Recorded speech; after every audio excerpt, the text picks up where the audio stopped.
So today I'm going to be explaining why Russia's Bitcoin ban is actually related to BlackRock's Bitcoin spot ETF. Now, before you call me a tinfoil hat conspiracy theorist, you guys are going to want to see the timeline of events that I have for you guys today. So obviously we can see Russia has banned Bitcoin, but have a look at what we have endured over the past 7 days since Bitcoin had a halving. We can see on April 24th, Samurai Wallet got attacked. An open source Bitcoin wallet was attacked on April 24th, and their two anonymous co-founders were thrown in jail. But have a look at what happened in the days following this announcement.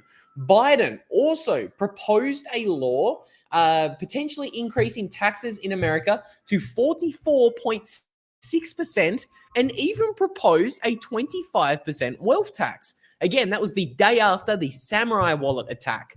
Then, April 25th, the SEC served Ethereum's company Consensus a Wells notice.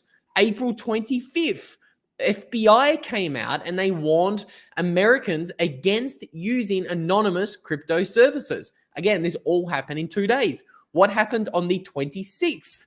Phoenix Wallet actually left America. Biden also signed the TikTok bill. We know that Wasabi Wallet, another major privacy-focused Bitcoin wallet, also left America. And then this brings us to our news today. Russia has come out and banned Bitcoin. Guys, let me know in the chat. Do those 8 events that all happened in the past 7 days, are they not linked? Is it all a coincidence? I don't know. You guys tell me. But we're going to try to put these jigsaw pieces together. Let's go back to how we started talking about today's video, having a look at Russia. Because Russia has now supposedly totally banned Bitcoin and crypto. Again, this is what some people are claiming. We're going to look at an article in a minute that proposes something slightly different. But a new bill has come out in Russia that would essentially outlaw Bitcoin and crypto in the country. This is what some people are saying, okay?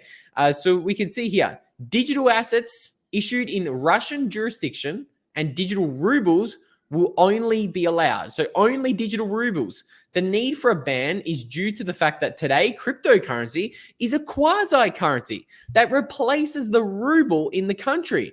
But only the Russian ruble fulfills the mission of a monetary unit. So this decision has been made. Interesting. Very, very, very, very interesting.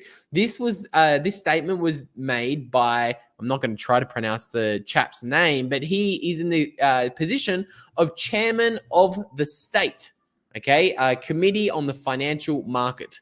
So that is his position. Now, some people have come out and said, well, actually, this is not entirely true. So we see this tweet here from Radar Hits. They have kind of highlighted this and said Russia is not banning Bitcoin or crypto, says the official lawmaker who actually drafted the new legislation. Russia is banning the creation of domestic crypto exchanges and payment services. So we can see here the creation of exchanges and exchangers outside the zone of operation of the experimental legal regimes. That sounds like a mouthful of jargon, but essentially right now, nobody knows what is happening in Russia, okay? But it looks as if Russia is taking a turn for the worst. Now, while we are talking about Russia, I wanted to obviously mention the fact that we know that Russia came out in 2022 after they got kicked off the SWIFT system, and they actually said, you know what, we are going to accept Bitcoin for oil trade. Okay, so if you didn't see that, I'm going to show you that headline because it looks as if we're seeing a flip-flop in only 2 years. It doesn't, things are changing really quickly these days. So we can see here, 2022 in May, Russia considers accepting Bitcoin for oil and gas. This was massive. This is a really big signpost that maybe, just maybe, things were changing for the positive with Bitcoin and Russia. Now, while we're talking about Russia, I wanted to play a video for you guys. Some of you guys would have already seen this video from Dan Penna, who kind of hinted towards the fact that, Vladimir Putin was actually Satoshi Nakamoto. Okay, I'm going to play the video for you guys and let you know what you think. Hopefully this is the right video.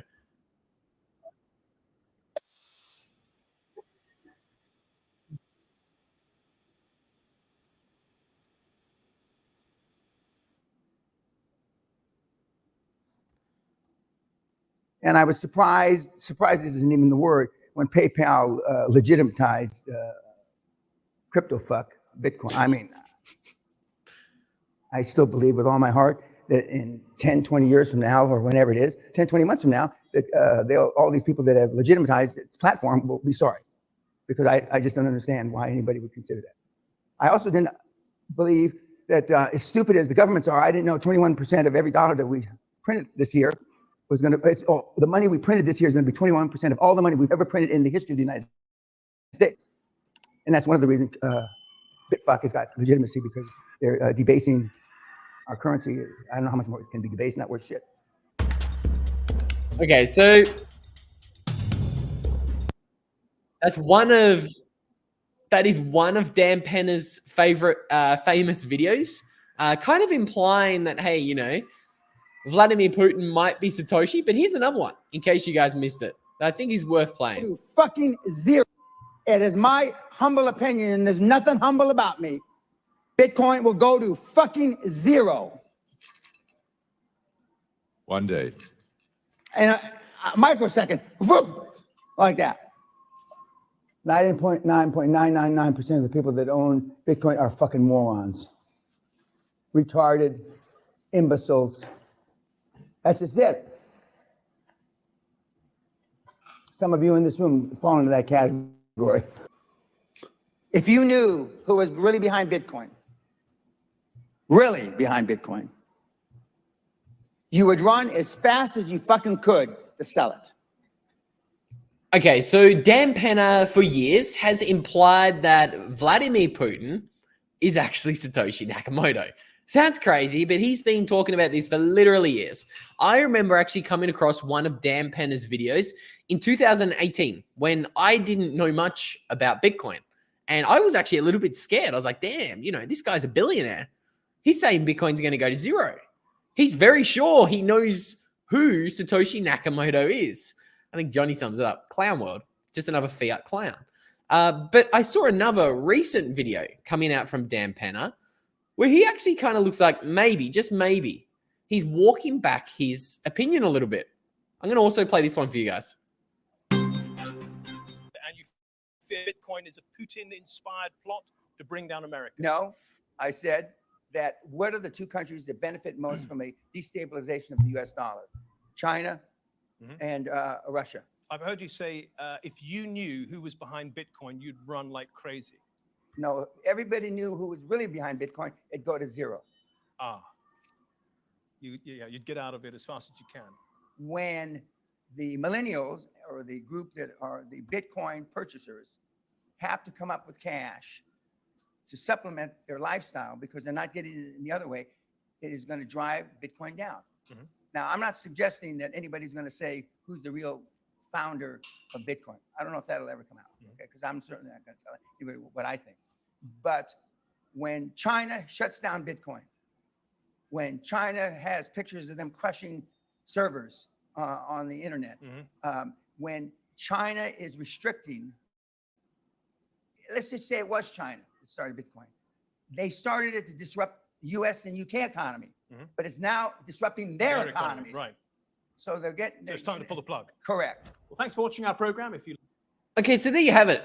Dan Penna has, let's say, changed his tune on Bitcoin a lot over the past couple of years. CB in the chat says he has to walk back before buying it. Charles in the chat also says doing a 180.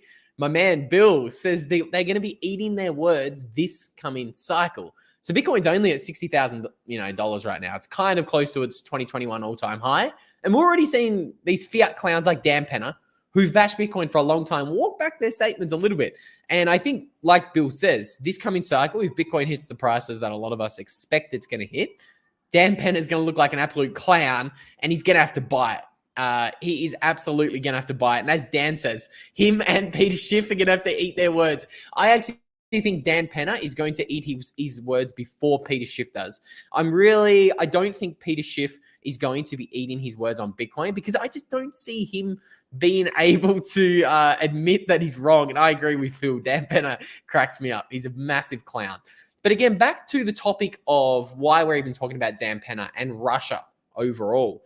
Let's talk a little bit more about what I think is the week that changed everything. Now, again, I'm very, very sorry for being late today, guys. I was trying my best to publish this article before I actually jumped on the live stream because it has a lot of data points that I want to kind of talk about today in today's video, and especially the attack. So I named this section of this article, "The 1520s may have arrived in 2024. So what do I mean by that? Well, we talked about the timeline of attacks we've seen all this week, okay? And again, we've seen 8 attacks in 7 days, okay? Well, maybe let's reframe that. Not necessarily 8 attacks, but 8 big events happening. Like obviously, Samurai Wallet leaving the US and Phoenix Wallet leaving the US isn't necessarily an attack. They're kind of responding to events that have happened early in the week. But everything is happening. And I think the reason why everything is happening is, I think what's happening right now is obviously we are watching the separation of money and state. Okay. So right now, for the first time in a very, very long time, the individuals who control the money printers are being challenged and they're freaking out. They're really, really, really freaking out. And we can see it. I think we've actually, we've been seeing it for the past couple of years. Okay. And the reason why I call 2024 the 1520s was because what's happening today is reminding me a lot about what happened in the 1500s. So we had a new technology come along, the printing press. The Gutenberg printing press was created in the mid 1400s from memory. And obviously technology was a little bit slower back then, but around 80 years later, the printing press slowly began to actually increase the number of books that were printed. And this naturally started to actually, distribute the Bible all around the world. And the everyday people slowly began to learn, hang on a minute, the church and the state have been lying to me. They're bullshitting me. They've been bullshitting me for a very long time. I'm going to revolt. And this obviously created what was one of probably the biggest revolution in human history, the separation of church and state. And this happened all because of a technology was created. So I think the same thing is happening today, okay? Bitcoin and the internet, 2 technologies that have been created that are right now doing something very similar to what the printing press did. The printing press decentralized and democratized information for everyone. Bitcoin and the internet are doing the exact same thing for us today in the form of money and communication, okay? But the separation of the church and state wasn't a simple separation of power, okay? These were very turbulent. And we actually saw 2 decades worth of pushback, wars, and a whole lot of violence during the separation of church and state. So the reason why I'm saying maybe the 1520s have arrived in 2024 is because maybe we're finally getting to that stage where the money printers, the central bankers, and the state are finally starting to push back against Bitcoin. Now's where things are going to get a little bit more speculative, and we're going to start talking about BlackRock. Because obviously on the thumbnail of today's video, I had BlackRock alongside Vladimir Putin. And I kind of implied that maybe the Russia ban of Bitcoin is related. Maybe. We're going to get to explaining why that is in a second, okay? But I want to also show you what else has happened over the past couple of years. Okay, so we're not just talking about what's happened this week with all of these events that are highlighted. All of it happened this week. It's incredible. But let's not forget what happened over the past couple of years. In March this year, the EU tried to ban private peer-to-peer crypto transactions. Okay? Here's the headline. EU Parliament outlaws anonymous crypto payments 1 month ago. Then in August 2023, we know that Tornado Cash was sanctioned. And again, this was absolutely massive because this was the first piece of open source software that was attacked. And obviously, the creator of that also got slapped in a jail cell, just like the founders of Samurai Wallet have been. For what? For creating a tool, for creating open source software that gives people privacy. Okay, again, massive. This was mid-2023. Let's keep going back on this chronological timeline. Then in early 2023, we had Operation Choke Point 2.0. Massive. All of the, Bitcoin and crypto banks and companies were debanked. Okay, massive, huge. And then let's not forget what was happening in 2022. So America actually tried to ban self-hosted wallets. Okay, this was the first time that Elizabeth Warren and co began attacking self-hosted wallets. But this attack has it's kind of been ongoing for a little while now. And what I think is really interesting is the timing of what happened in December 2023. I'm going to try to bring up the article because it looks as if I accidentally deleted it. But let's not forget what was happening a month before the BlackRock Bitcoin ETF was launched. We can see it here. Warren's crypto bill is likely unconstitutional.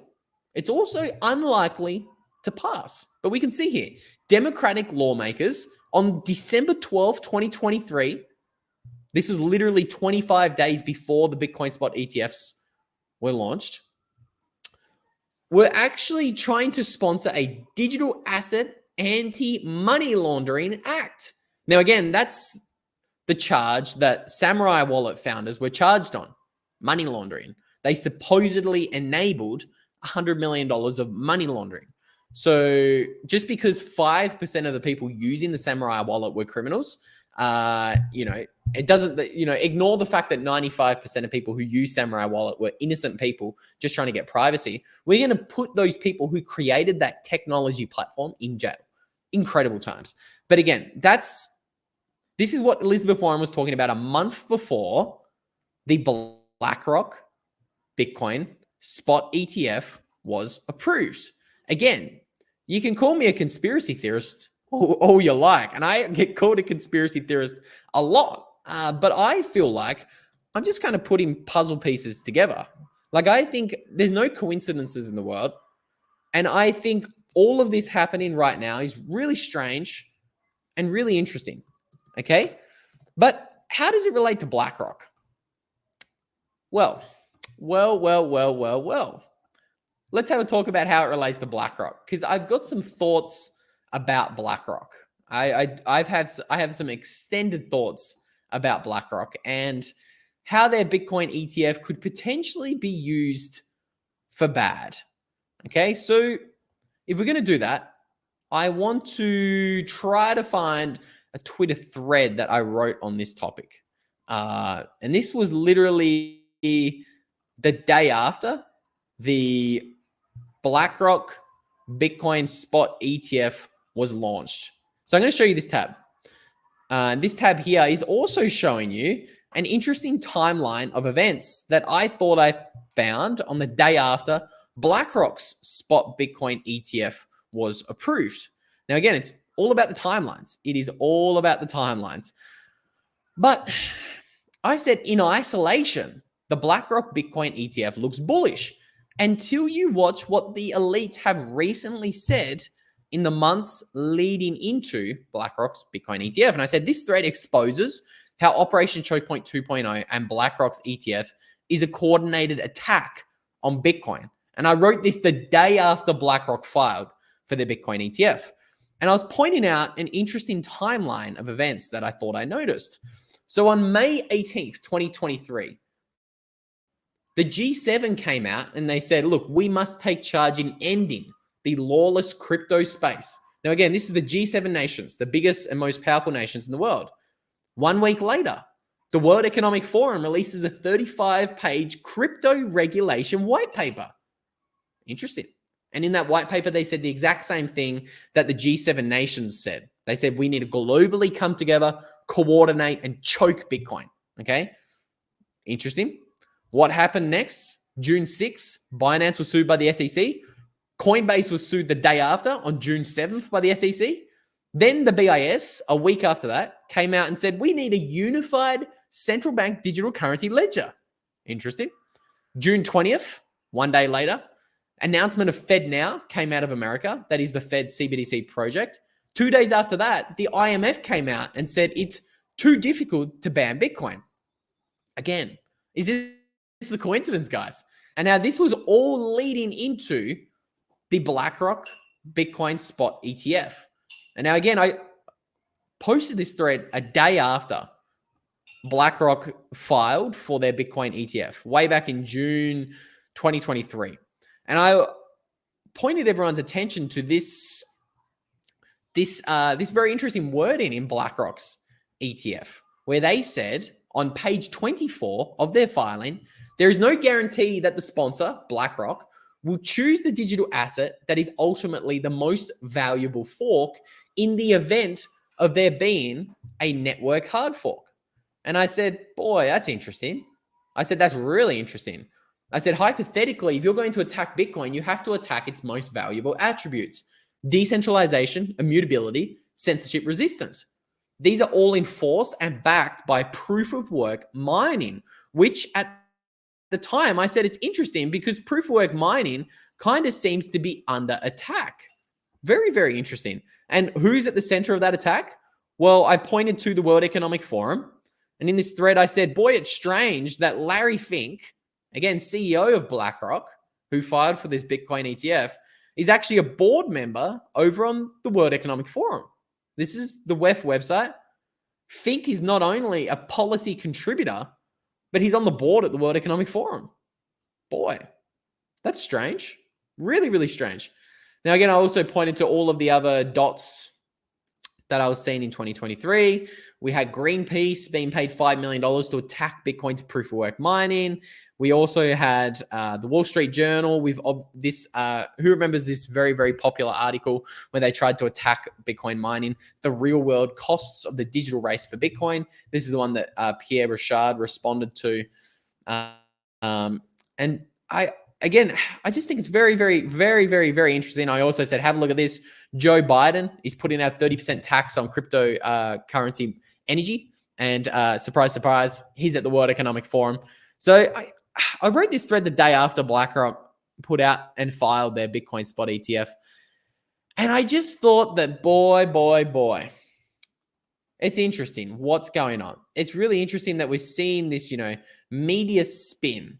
We're seeing this, everybody's coming out and saying BlackRock applied to launch a Bitcoin fund. Then came the conspiracy theories. It's even the media started, calling people like myself out, saying, oh, the only people doubting BlackRock are the conspiracy theorists. Be careful of the conspiracy theorists. I think there's something deeper going on. And if I would really put on the tinfoil hat and really start to speculate for a minute, guys, I would speculate that maybe they're trying to push us into using BlackRock's Bitcoin ETF. I don't know when that's going to happen, but maybe they're setting the stage for that. Maybe they're going to try and come after Bitcoin self-custody. I don't think there's any doubt about it, actually. I think there's a high probability that they do come out after Bitcoin self-custody.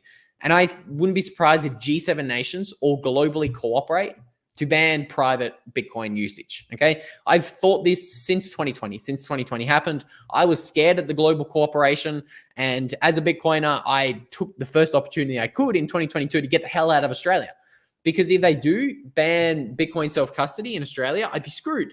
I'd be sitting there all alone. CB makes a great point. Who voted for the WEF? Exactly. They're a non-government organization that nobody voted for. Higher Calling makes a great point. We're in a transition. They will use all tools available to not let us win. Exactly. They're going to try. They're going to try. They're going to use all the tools they can to try and stop us. And I think we are in that fight. But I think we're in a bigger fight than what most people think. So heading on back over to this article here that I published literally minutes ago before jumping on today's live stream. I'm sorry. This is the reason I was late. I hate publishing things without reading them 100 times first. But you can see everybody's talking about this quote, especially recently. First they fight you. Oh, no, sorry. First they ignore you. Then they laugh at you. Then they fight you. And then you win. Everybody's saying, okay, we're in the then you fight you stage. Well, I said, although I agree, I think there's a stronger analogy at play here. I think there's something bigger happening.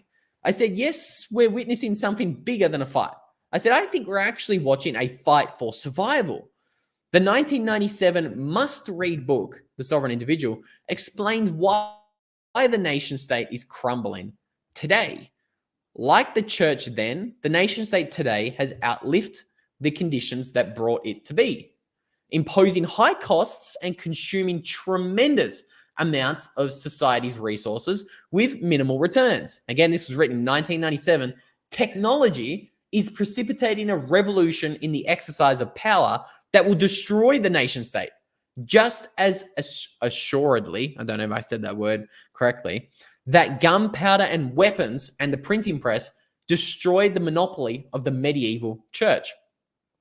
The nation state will be replaced by new forms of sovereignty, some of them unique in history, some reminiscent of the city-states and medieval merchant republics of the pre-modern world. What was old will be new after the year 2000, and what was unimaginable will become commonplace. As the scale of technology plunges, governments will find that they must compete like corporations for income, charging no more for their services than they are worth to the people who pay for them. And that's what I think we're going through today. I think we're going through the separation of money and state.